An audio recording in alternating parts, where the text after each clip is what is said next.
అందరికీ నమస్కారం. ఇవాళ మనతో ప్రముఖ ఆస్ట్రాలజర్ జ్యోతిష్య పండితులు మాడుగుల శివప్రసాద్ గారు మనతో ఉన్నారు. జూన్ నెలలో ఏ రాశుల వారికి ఎలా ఉంటుందో ఒకసారి ఆయన మాటల్లో తెలుసుకుందాం. గురుగారు నమస్కారం. ఆశీర్వచనం నాయన. గురుగారు, జూన్ నెలలో ఒకసారి రాశి ఫలాల గురించి ఒకసారి కాస్త వివరించండి గురుగారు. శ్రీ మహాగణాధిపతయే నమః. ఐం మహాసరస్వత్యే నమః. శ్రీ లలితాంబికాదేవ్యే నమః. రాశి ఫలాల కార్యక్రమంలో భాగంగా జూన్ 1వ తేదీ నుండి నెలాఖరు వరకు 12 రాసుల వాళ్లకు కూడా ఎలా ఉంటుంది, ఏమిటి, ఏమి మేలు జరుగుతుంది, ఏమేమి పనులు చేసుకోవచ్చు అనేటువంటి విధి విధానాలు ప్రతి నెల చెప్పుకున్నట్టుగానే ప్రతి మాసము తెలుసుకునేట్టుగానే ఈసారి కూడా తెలియజేయటం అనేటువంటిది జరుగుతూ ఉన్నది. అయితే మామూలుగా కొంతమందికి మిశ్రమ ఫలితాలు కానీ కొన్ని రాసుల వాళ్లకు చాలా బాగుంది అని కానీ చెబుతూ ఉంటాం ఆయా గ్రహస్థితుల యొక్క దృష్ట్యా. అయితే ఏది ఏమైనా రాసుల ప్రకారముగా అందరికీ బాగుండినను లగ్నము ఏ లగ్నములో అయితే పుట్టి ఉంటారో, అందరూ ఒకే లగ్నానికి పుట్టి ఉండరు కదా, అందుకని ఏ లగ్నంలో పుట్టి ఉన్నారో చూసుకుంటే కొంతమందికి బాగా జరగవచ్చును, కొంతమందికి మధ్యస్థముగా జరగవచ్చును, కొంతమందికి రాసుల ప్రకారంగా బాగుంది అని చెబుతున్నారు కానీ గురువుగారు మాకేమీ అలా జరగటం లేదే అనేటువంటి భావనతో కూడా ఉంటారు. అయితే అందుకని వ్యక్తిగతమైనటువంటి జాతకాలను ఎక్కువగా మనం చూసుకోవాలి అనేటువంటిది ఉంటుంది. అంటే date, time, date of birth, time of birth, place of birth అనేటువంటివి ఉంటే క్షుణ్ణముగా మొత్తముగా పరిశీలన చేసి చెప్పుకోవచ్చును ఎప్పుడూ కూడా.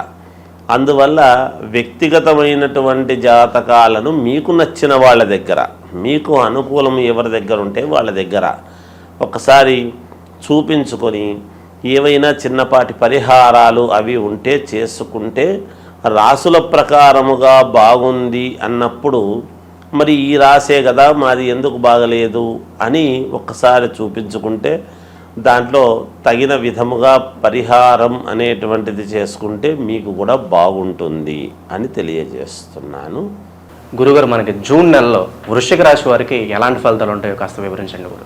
వృశ్చిక రాశి వారికి చాలా అనుకూలవంతమైనటువంటి ఫలితాలు కనపడుతూ ఉన్నాయి.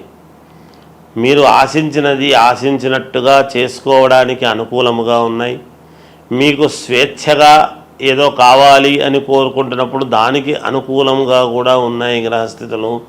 స్వేచ్ఛగా చేసుకోవచ్చును, ఎటువంటి ఇబ్బంది ఉండదు మీకు.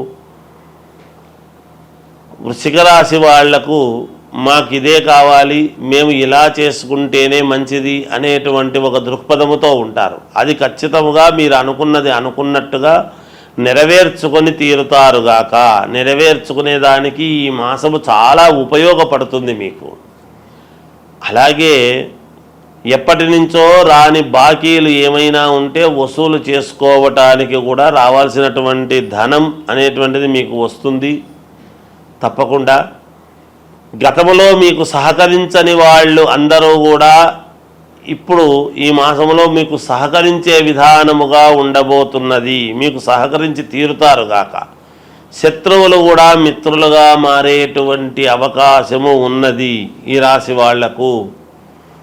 ఏదైనా ధైర్యముతో అడుగు వేస్తే విజయము మీ వెంటే ఉంటుంది అనడానికి మంచి నిదర్శనము ఈ రాశి వాళ్ళు. విద్యార్థులకు చాలా యోగవంతముగా ఉన్నది. మంచి ఇది సాధించి తీరుతారుగాక ఈ రాశి వాళ్ళు. ఎటువంటి ఇబ్బంది లేదు. అలాగే సినిమా రంగంలో ఉండేటువంటి వాళ్లకు కూడా కొంచెం బాగా అనుకూలముగా ఉన్నది. రాజకీయాలలో ఉండేటువంటి వాళ్లకు పదవీ యోగం అనేటువంటిది వరించి తీరుతుంది. పదవి అనేటువంటిదే ఉన్నది. వ్యక్తిగతమైనటువంటి కారణాల్లో ఏమైనా లోపాలు ఉంటే చెప్పవచ్చును, మనం చూసుకోవచ్చును గాక. చెప్పడం కంటే కూడా చూసుకుంటే మంచిది. ఎవరినైనా అడిగి తెలుసుకుంటే మీకు మేలు జరిగి తీరుతుంది గాక. మీరు ఏది కొనాలన్నా ఏది చేయాలన్నా బ్రాండెడ్ వస్తువులనే తీసుకోవాలి, మామూలువి తీసుకుంటే బాగుండదు అనేటువంటిది మీ ఆలోచనకు తగ్గట్టుగా మీరు ముందుకు వెళతారు. మీకు లోన్లు పుట్టడం అనేటువంటిది జరుగుతుంది, తప్పకుండా లోన్ శాంక్షన్ అవుతుంది మీకు. అలాగే కొంత బంగారు కొంటారు ఇబ్బంది లేకుండా, ఆ మామూలుగా బంగారు కొని ఎత్తిపెట్టుకోవడం లాంటివి జరుగుతుంది. అంతేకాకుండా విదేశాలకు వెళ్ళాలి అనుకునేటువంటి వాళ్ళు ప్రయత్నాలు చేసుకోవచ్చు, వెళ్ళవచ్చును. విదేశాల నుండి మీరు ఒక శుభవార్త వినటము కూడా జరుగుతుంది కాక ఇంట్లో శుభకార్యాలు చేసుకోవడానికి కావాల్సినటువంటి ఏర్పాట్లు చేసుకోవచ్చును, మేలే జరుగుతుంది.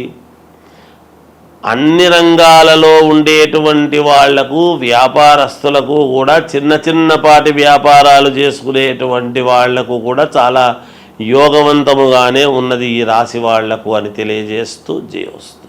గురుగారు, మనకి పంచగ్రహ కూటమి అంటే ఏంటి, మనకి ఏ రాశుల వారికి ఈ పంచగ్రహ కూటమి ప్రభావం అనేది పడుతుంది, అలాగే వీళ్ళకి కలిసి రావాలంటే ఏ పరిహారాలు చేసుకుంటే మంచిది, కాస్త వివరించండి గురుగారు. పంచగ్రహ కూటమి అనేటువంటిది 6వ తారీఖు మనకు 6వ నెల అంటే జూన్లో వస్తూ ఉన్నది, గురువారం నాడు వచ్చినది. అయితే ఈ పంచగ్రహ కూటమి అనేటువంటిది గతములో కూడా ఒకసారి 2013 ఆ సమయంలో వచ్చింది అనేటువంటిది ఉన్నది. ఈ షష్ఠగ్రహ కూటమి అనేటువంటిది, పంచగ్రహ కూటమి అనేటువంటివి ఈ కూటములో అనేటువంటి వచ్చినప్పుడు ఏమవుతుంది అంటే, బలమైనటువంటి గ్రహాలు ఎప్పుడైతే ఒక చోట ఒకే రాశిలో కలుస్తాయో ఆ ప్రభావము ఎవరెవరి మీద ఉంటుంది, మంచి ప్రభావం ఉంటుందా, చెడు ప్రభావము ఉంటుందా అనేటువంటిది ఉంటాయి అటు ఉంటాయి ఇటు ఉంటుంది గాక.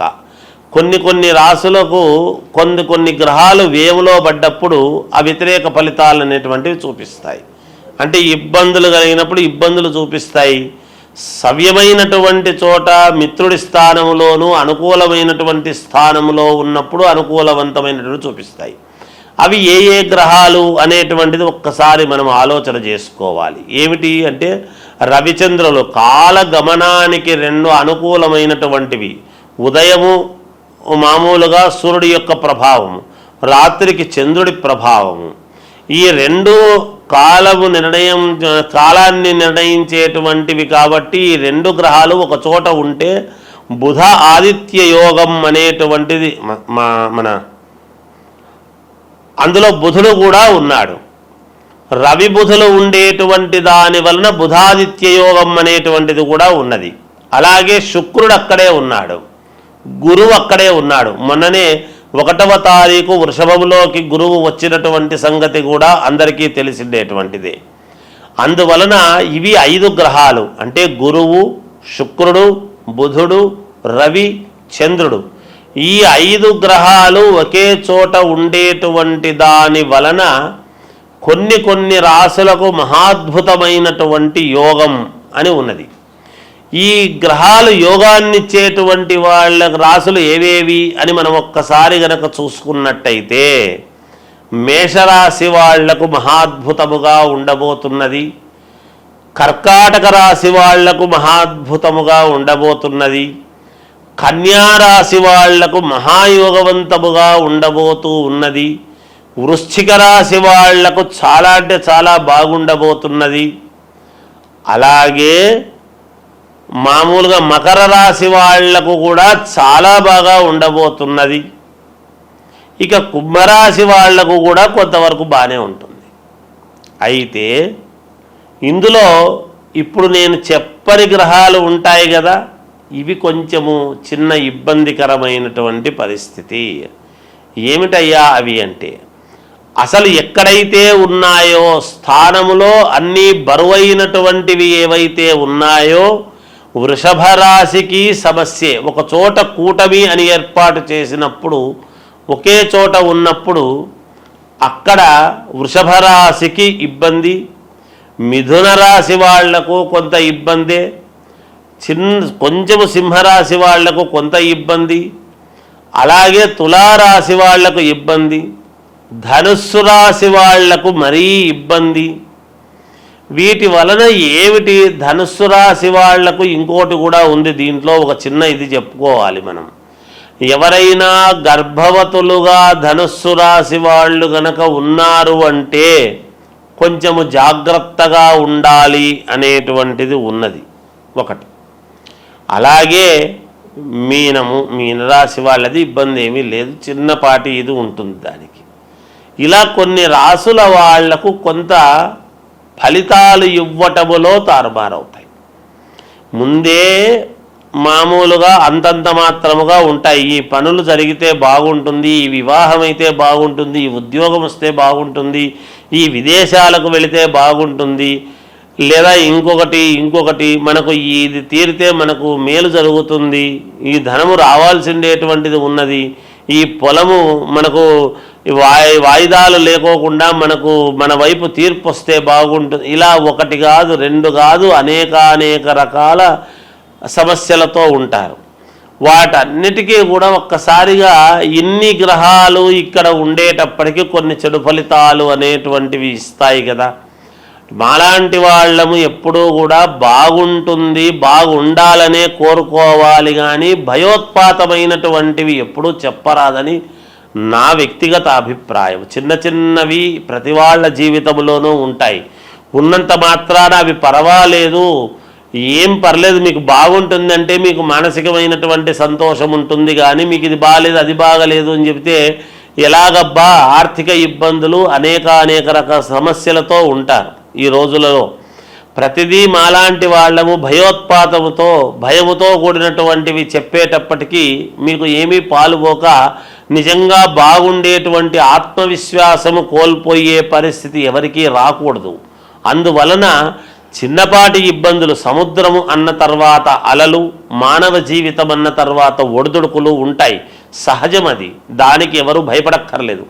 కాకపోతే మీ వ్యక్తిగతమైనటువంటి జాతకాలు ఒక్కసారి పరిశీలన చేసుకొని మీకు నమ్మకం ఉండేటువంటి వాళ్ళ దగ్గర చూపించుకొని ఈ రాశి వాళ్లకు ఏమి చేసుకుంటే మేలు, మరి బాగులేని రాశి వాళ్ళది ఏమిటి అంటే ఏమీ లేదు, జపము, తపము, హోమం ఇవి ఉంటాయి. హవనం అనేటువంటిది ఎప్పుడైతే హోమం చేసుకుంటారో మీ పేర్లతో, అగ్నిహోత్రుడి యొక్క సంస్కారము వలన మీరు సంస్కరింపబడతారు, మీకు మేలు జరుగుతుంది. తప్పకుండా హోమాలు సరే, ఇంకా ఏవో కొన్ని ఉంటాయి, అవన్నీ చేసుకోవచ్చును. ఇంకా ఒకటి ఉన్నది దీని వలన కొన్ని ఇబ్బందులు ఉంటాయి. పైగా వచ్చినటువంటిది ఎప్పుడు అంటే ఆదివారము, గురువారము 6వ తారీఖు అమావాస్య అనేటువంటిది కూడా ఇదైంది. దాని వలన ఈ గ్రహాల యొక్క దీని వలన అమావాస్య కూడా గురువారం రోజు, పైన గురువు, మనకు ఏ యోగం ఇవ్వాలన్నా గురుబలం బాగుంటే అన్ని జరుగుతాయి అనేటువంటిది ఉన్నది నానుడి. ఈ గురువు అనేటువంటి వాడు ఎవరు? దత్తాత్రేయ స్వామి, వ్యాస మహర్షిని మనము గురువు అని భావిస్తాం. అలా దత్తాత్రేయ స్వామిని మనము గురువు అని అనుకుంటున్నప్పుడు గురువారం రోజే వెళతాం. దత్తాత్రేయ స్వామి ఎవరు? త్రిమూర్తులు కలిస్తే దత్తాత్రేయుడు. దత్తాత్రేయుడి దగ్గర 4 వేదాలు, 4 వేదాలకు సంబంధించినటువంటి ఇది. అలాగే ఈరోజు ఎవరైనా యంత్ర పూజలు చేసుకునేటువంటి వాళ్ళము, మాలాంటి వాళ్ళం మేము చేసేటువంటిది ఏమిటి అంటే మామూలుగా తాంత్రిక విద్యలు అని ఉంటాయి. అవేమి చెడు కాదు. తాంత్రిక విద్యలు అంటే శీఘ్ర ఫలితాలు రావటానికి అని ఉంటుంది. ఎవరికైనా ఏదైనా కావాలి అన్నప్పుడు తాంత్రిక విద్యలతో శీఘ్ర ఫలితాలు రావటానికి కొన్ని ప్రయోగాలు ఉంటాయి. అవి కొంచెం విశేషమైనటువంటి ప్రయోగాలు ఉంటాయి. మనకు అనుకూలముగా జరగటానికి ఒక పని అనేటువంటిది చేసుకోవటానికి అది మనము ఏదైనా ఒక పని మన వశం కావాలి అని అనుకున్నప్పుడు, వశము కావాలి అంటే అందరూ తప్పు అర్థం చేసుకుంటుంటారు. ఏదో అనవసరమైనవన్నీ మన వశం కావాలి, చెయ్యాలి అని అనుకునేటువంటి ఇది ఉంటుంది. అలా ఉండకూడదు ఎప్పుడూ కూడా. ఎందుకంటే మనకు ఒక మంత్రము మన వశము కావాలి, ఒక ఉద్యోగము మనకు కావాలి అని ఇలా కొన్ని ఉంటాయి. శీఘ్రముగా తొందరగా మన కోరికలు ఫలించాలి అనేటువంటివి. అలా శీఘ్ర ఫలితాలు రావటానికి యంత్ర పూజలు అని ఉంటాయి. అవి మేము ఇటువంటి రోజులు మేము దాన్ని చాలా జాగ్రత్తగా వాడుకుంటాము గాక, పోగొట్టుకోకుండా. ఎందుకంటే మమ్మల్ని నమ్మి మాకు ఈ పని కావాలి అని ఎంతోమంది అడుగుతూ ఉంటారు కాబట్టి వాళ్ళ పనులు సక్రమముగా నెరవేరాలి అన్నప్పుడు ఇలాంటి సమయాలు చాలా యోగవంతమైనటువంటి సమయం. ఈ సమయాన్ని మేము పోగొట్టుకోకుండా జాగ్రత్తగా శీఘ్ర ఫలితాలు రావటానికి కొన్ని ప్రయోగాలు చేసుకోవటానికి ఈ సమయము, ఈ పంచగ్రహ కూటమి అనేటువంటిది చాలా ముఖ్యమైనటువంటిది. మీరు కొన్ని సినిమాల్లో చూస్తూ ఉంటారు, ఫలానా రోజు ఒకే లైన్లోకి గ్రహాలన్నీ వస్తుంటాయి అంటే ఈ కొంచెము ఏవేవో కొన్ని వీటికి సంబంధించినటువంటివి అవన్నీ ఇగో ఇలా వస్తుంది, ఈ వజ్రం వస్తుంది, ఇవి దొరుకుతాయి, ఈ నిధులు ఇలా ఉంటాయి అనేటువంటివి వింటూ ఉంటాం. అవన్నీ ఊరికే కాదు, నిజంగా కూడా శాస్త్రాలలో ఉన్నటువంటివే. ఎవరు సినిమాలు కూడా తప్పుగా తీయరు, ఎంతో ప్రామాణికము ఉంటేనే చూసి తీస్తారు, ఏదో ఒకటిలే అని చెప్పి తీయరు. అందుకని ఇది ఈ పంచగ్రహ కూటమి అనేటువంటిది కొన్ని విషయాలకు చాలా యోగవంతమైనటువంటిది. మనము యోగమేదో అది మాట్లాడదాం. ఇబ్బందులు ఉంటే చిన్న చిన్న ఇబ్బందులు ఉండేటువంటి వాళ్ళు వాటిని సర్దిద్దుకుంటారు గాక, ఇబ్బంది ఏమీ లేదు. కనుక ఈ శీఘ్ర ఫలితాల కోసం చేసేటువంటి దానికి కూడా ఇది పనికి వస్తుంది. అనుష్ఠానం చేసుకునేటువంటి వాళ్లకు మహద్భాగ్యముగా భావించుకోవాలి. మాలాంటి వాళ్ళము మేము శీఘ్ర ఫలితాలు రావటానికి ఎన్నో ప్రయోగాలు వంటివి చేస్తూ ఉంటాము కాబట్టి ఇది మంచి సమయముగానే భావిస్తున్నాము. వ్యక్తిగతమైనటువంటి ఈ రాసులు ఇబ్బందులు ఉండేటువంటి వాళ్ళు మీకు తగినటువంటి వాళ్ళ దగ్గర ఒక్కసారి మీ జాతకము చూపించుకొని దానికి తగ్గట్టుగా జపము పరిహారము చేసుకొని హోమ కార్యక్రమాలు అవి చేసుకోండి. ఎవరైనా ఏదైనా ఉంటే అడగండి, తెలియజేస్తాముగాక. జయోస్తు. పంచగ్రహ కూటమి గురించి చాలా చక్కగా వివరించారు గురుగారు. అలాగే దీని ప్రభావం ఏ రాసుల వారి మీద ఉంటుందో కూడా తెలియజేసినందుకు మాకు ధన్యవాదాలు. జయోస్తు.